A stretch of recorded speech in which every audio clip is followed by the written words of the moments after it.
Hi friends, welcome back to our channel. ಇವತ್ತಿನ recipe kaju masala. ಇದಕ್ಕೆ ಬೇಕಾಗಿರೋ ಇಂಗ್ರೀಡಿಯೆಂಟ್ಸ್ ಇದೆಲ್ಲ.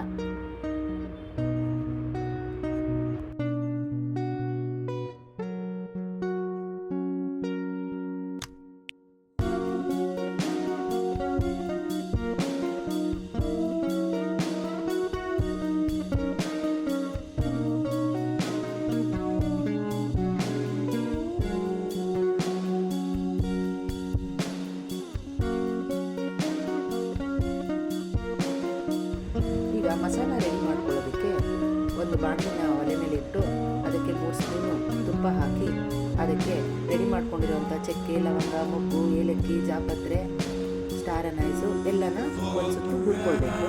ನಂತರ ಅದಕ್ಕೆ ಶುಂಠಿ, ಈರುಳ್ಳಿ, ಬೆಳ್ಳುಳ್ಳಿ ಎಲ್ಲ ನಾವು ದಪ್ಪನಾಗಿ ಹೆಚ್ಚಿಟ್ಕೊಂಡು ಇದನ್ನು ಹುರಿಬೇಕು. ಇದು ಒಂದು ಸುತ್ತು ಹುರಿದು ಸ್ವಲ್ಪ ಘಮ ಚೇಂಜ್ ಆಗೋವರೆಗೂ ಹುರ್ಕೊಂಡ್ಮೇಲೆ ಅದಕ್ಕೆ ಒಣಮೆಣಸಿನ್ಕಾಯನ್ನು ಬೆರೆಸ್ಕೋಬೇಕು. ಒಣಮೆಣಸಿನ್ಕಾಯಿ ಸ್ವಲ್ಪ ಫ್ರೈ ಆಗೋವರೆಗೂ ಅದನ್ನು ಹುರ್ಕೊಳ್ಬೇಕು.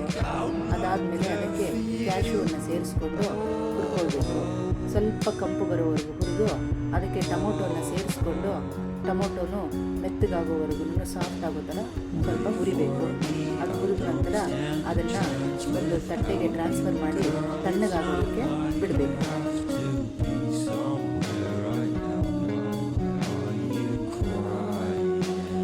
ಮಿಶ್ರಣ ತಣ್ಣಗಾದ ಮೇಲೆ ಒಂದು ಮಿಕ್ಸಿ ಜಾರಿಗೆ ಹಾಕ್ಕೊಳ್ಬೇಕು. ನಂತರ ಅದಕ್ಕೆ ಸ್ವಲ್ಪ ಗಸಗಸೆಯನ್ನು ಕೂಡ ಫ್ರೈ ಮಾಡ್ಕೊಂಡ್ಬಿಟ್ಟು ಅದನ್ನು ಆ ಮಿಶ್ರಣಕ್ಕೆ ಬೆರೆಸ್ಕೊಂಡು ಮಿಕ್ಸಿ ಜಾರನ್ನ ಕ್ಲೋಸ್ ಮಾಡಿ ಮಿಕ್ಸಿನಲ್ಲಿ ಗ್ರೈಂಡ್ ಮಾಡಬೇಕು. ಅದಕ್ಕೆ ಸ್ವಲ್ಪ ನೀರನ್ನು ಬೆರೆಸ್ಕೊಂಡು ಅದು ಸಾಫ್ಟಾಗಿ ಪೇಸ್ಟ್ ಆಗೋ ಥರ ಗ್ರೈಂಡ್ ಮಾಡ್ಕೊಳ್ಬೇಕು.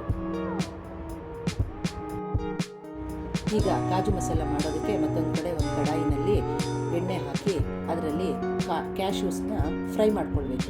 ಸ್ವಲ್ಪ ಗೋಲ್ಡನ್ ಬ್ರೌನ್ ಆಗೋ ತನಕ ಅದನ್ನು ಆ ಎಣ್ಣೆನಲ್ಲೇ ತುಪ್ಪ ಅಥವಾ ಎಣ್ಣೆ ಯಾವುದಾದ್ರೂ ಹಾಕ್ಕೊಂಡು ನಾವು ಫ್ರೈ ಮಾಡ್ಕೊಳ್ಬೋದು.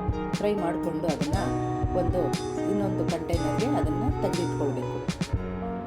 ನಂತರ ಅದೇ ಬಾಣಲಿಗೆ ಸಣ್ಣದಾಗಿ ಹೆಚ್ಚಿಟ್ಕೊಂಡಿರೋ ಈರುಳ್ಳಿನ ಹಾಕ್ಕೊಂಡು ಚೆನ್ನಾಗಿ ಫ್ರೈ ಮಾಡ್ಕೊಳ್ಬೇಕು. ಅದು ಸ್ವಲ್ಪ ಸಾಫ್ಟ್ ಆದಮೇಲೆ ಅದಕ್ಕೆ ಟೊಮೆಟೊ ಹಾಕ್ಕೊಂಡು ಸಣ್ಣದಾಗಿ ಹೆಚ್ಚಿರೋದನ್ನು ಫ್ರೈ ಮಾಡಿ ಅದರಲ್ಲೇ ಕ್ಯಾಪ್ಸಿಕಮ್ ಕೂಡ ಹಾಕ್ಕೊಂಡು ಅದನ್ನು ಫ್ರೈ ಮಾಡ್ಕೊಳ್ಬೇಕು.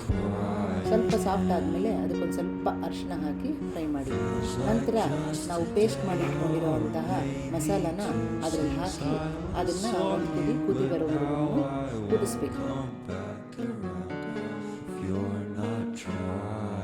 ಆಮೇಲೆ ಅದಕ್ಕೆ 2 ಸ್ಪೂನ್ ಖಾರದ ಪುಡಿ, 1 spoon garam masala powder, 1 spoon ಧನಿಯಾ ಪೌಡರು, ಅರ್ಧ ಸ್ಪೂನು ಜೀರಿಗೆ ಪೌಡರು ಹಾಕ್ಕೊಂಡು ಚೆನ್ನಾಗಿ ಮಿಕ್ಸ್ ಮಾಡಿ ಸ್ವಲ್ಪ ಉಪ್ಪು ಹಾಕಿ ಅದನ್ನು ಮುಚ್ಚಿ ಒಂದು ಕುದಿ ಬರೋವರೆಗೂ ಬಿಡಬೇಕು. ನಂತರ ಅದು ಚೆನ್ನಾಗಿ ಒಂದು ಕುದಿ ಬಂದ ಮೇಲೆ ಚೆನ್ನಾಗಿ ಮಿಕ್ಸ್ ಮಾಡಿಕೊಂಡು ಅದಕ್ಕೆ ಬೆಣ್ಣೆ, ಕೆನೆ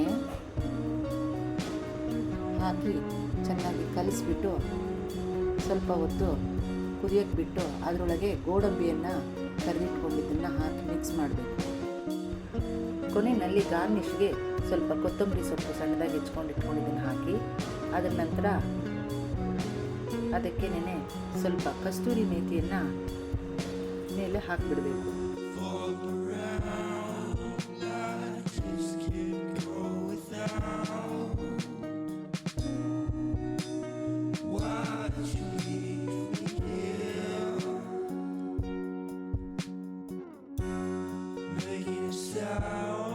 ಇದೇ ಥರ ಈಸಿ ರೆಸಿಪೀಸ್ಗಾಗಿ ನಮ್ಮ ಚಾನಲ್ನ ಲೈಕ್ ಮಾಡಿ, ಶೇರ್ ಮಾಡಿ, ಸಬ್ಸ್ಕ್ರೈಬ್ ಮಾಡಿ. Thank you.